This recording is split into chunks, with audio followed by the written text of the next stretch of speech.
Good morning, chickens. How the devil are we? It's May, nearly. It's May update day. It's updates for the Mays. I thought I would drop a little video because I haven't done one of these for a while. This is a very good idea. And after the success of the last update, I figured that actually, what can they do? What could good old Wargaming do to make us happy in the new Wargaming May update thing? And we do have something that's interesting that might make us happy. We have a new update called Gold and Crimson. It's only a 4-week update, but I think it's pretty interesting. It's called Gold and Crimson. The major reward is the Tier 8 destroyer, the Lucian, which is a Pan-Asian destroyer, which is apparently a collaboration between the Chinese and Soviet engineers, which is a hypothetical ship. So I'm interested to see how this works because I'm fascinated to find out how it performs. I don't know it on PC. Apparently it's got top-tiered ballistics and exceptional damage output, which suggests that it's very gun-focused. As usual, I mean, the campaign will run from March the 25th to April the 29th. Usual rules apply. You can buy Admiralty backing for 2,500 doubloons, or you could buy the whole thing out. But yeah, don't do that. Just buy the Admiralty backing and play the game as normal. You get the usual things through it. You'll get, if you buy the Admiralty backing, there's 5 insignias, 5 premium days, 5 commendations, the ship itself, obviously, a bunch of research points to put towards your Vermont, your Z52 if you're still looking for it, or anything else, or the new Bureau ship which is coming. And there will be a new Bureau ship coming. There's also a new Empire, it's called the Roman Empire event, which will be coming out as part of this, where the Tier 8 battleship, the Centurion, which I believe is a Marco Polo. It looks kind of cool. It's got an eagle on the front, and that looks epic. There will also be a Roman commander guise and a variety of Roman-themed bits and bobs as well, probably in the store as well. There will be a new port as well for our warships, which will be awesome, judging by the pictures that we've seen so far on the update. And as part of this Roman Empire campaign and the event missions, you earn denarii, very good, where you will get the Tier 6 Italian cruiser Francesco Ferruccio. Ciao, bella, it's me, it's a Francesco. She's in the Italian Triumph random bundle, which is available both on console and for mobile players. Basically, the way the Roman Empire mission works to get your Centurion and potentially Francesco Ferruccio, you complete the first mission, which is available for everyone, and then you earn denarii. You then use the event currency to obtain bundles. It'll be interesting to see how that works, and which grants access to further missions that lead to more rewards. So you play, you earn, you gain access, you play, you earn, you gain access, and that's how it works. And there will be a dedicated article to this, no doubt, coming out early next week. The new Japanese cruiser tech tree line is now fully open. So for those of you that don't have it, the Agano, the Gakazi, the Omono, and the Shimanto are now available to grind through. And the Takahashi, the Tier 8 cruiser, is now available once you've fully upgraded your Shimanto at Tier 7. There is also a special skin for the Takahashi, which you can complete by completing a dedicated Japanese cruiser mission from the new line. So there are certain conditions you need to hit to get there. Outside of that, Golden Week 24, so Golden Week is coming back. So there will be rewards and the final prize, which is a Golden Week 24 crate, which you can obviously buy in the store as well, which can drop any of these Tier 3 to 6 ships, Iwaki, Hyuga, Asashio, or Maya, as well as the festive permanent camo, the Golden Week stuff. I do like the Golden Week camo, that's quite nice. And apparently there's some new skins for Maya and a new commander guise, which is Masaru Tadamatsu, who looks like a samurai and looks like something out of Seven Samurai, so that's kind of cool. There is, of course, new Brawl and Ranked coming, and they are going from April 29th through May the 13th, each lasting a week. There will be good old competitiveness running through. And yeah, that will be awesome. And most importantly, for those of you that are really excited for it, we get a new bureau project, the Venezia, Italian legendary cruiser. Apparently, the pinnacle of Italian shipbuilding during the early 1940s. Has 15 8-inch guns, high speed and strong armour. So, yeah, I'm interested in this. I do like me a bit of Italian cruisers, and I'm fascinated to see how she performs. She looks gorgeous. But yes, there's a few things going on in terms of cross benefits. They've made it a little bit simpler, but if you're playing across PC and console, it will get rewards in the other game automatically, which is a nice thing.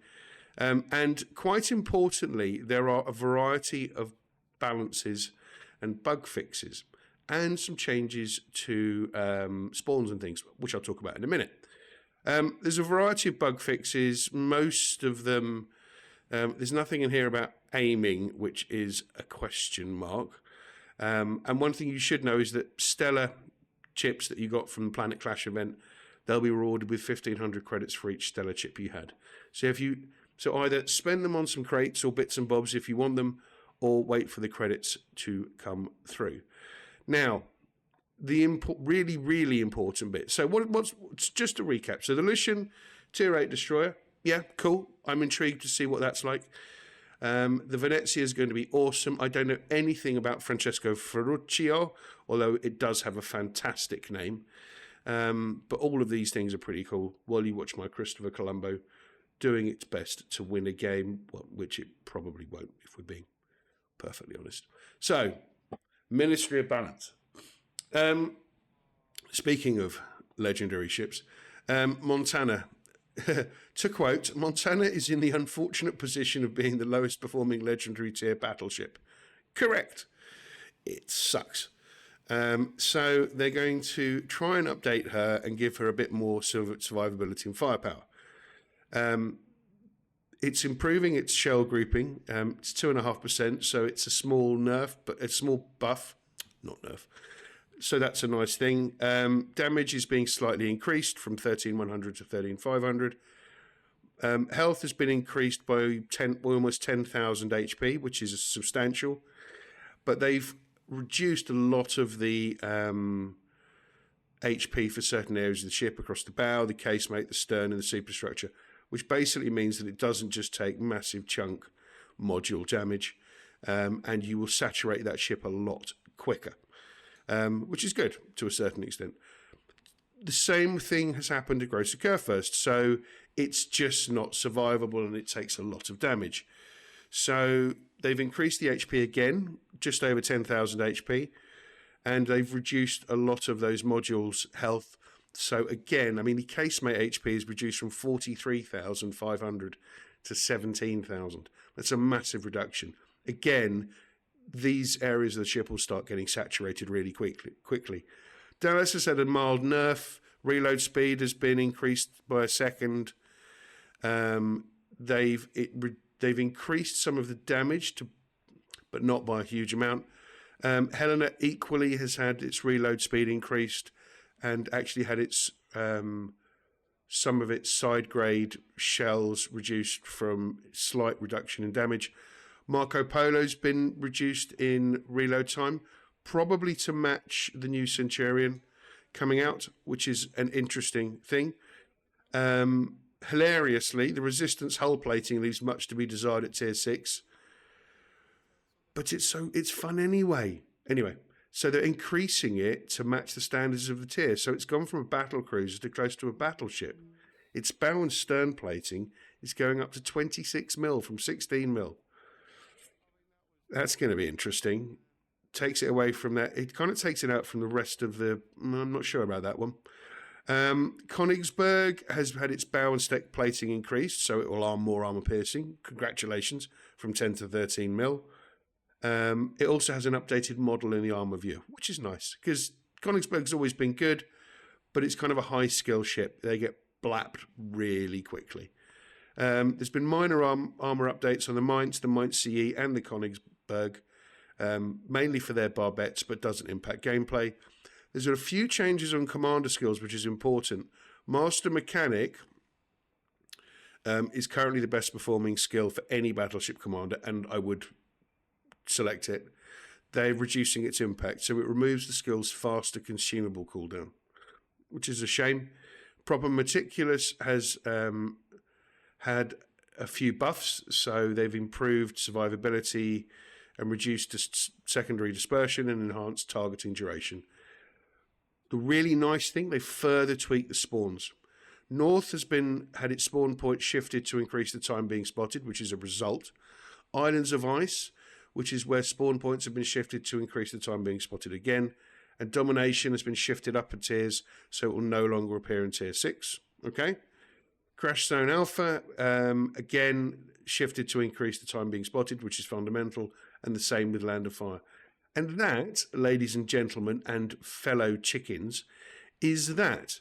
In general, I would suggest that we're getting a new Tier 8 destroyer, which is different to what we've had before. We'd need another premium destroyer at that tier. It's been a bit... Tier 8 is not a great place. So I think a destroyer at Tier 8 isn't a bad call.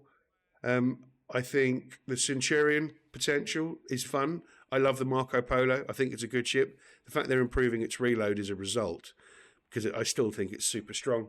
And if the Centurion's anything like that, then I'll be happy with it, and it'll look cool. Result.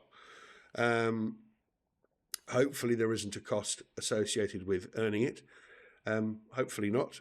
The Venezia is going to be fabulous, so I'm really looking forward to that.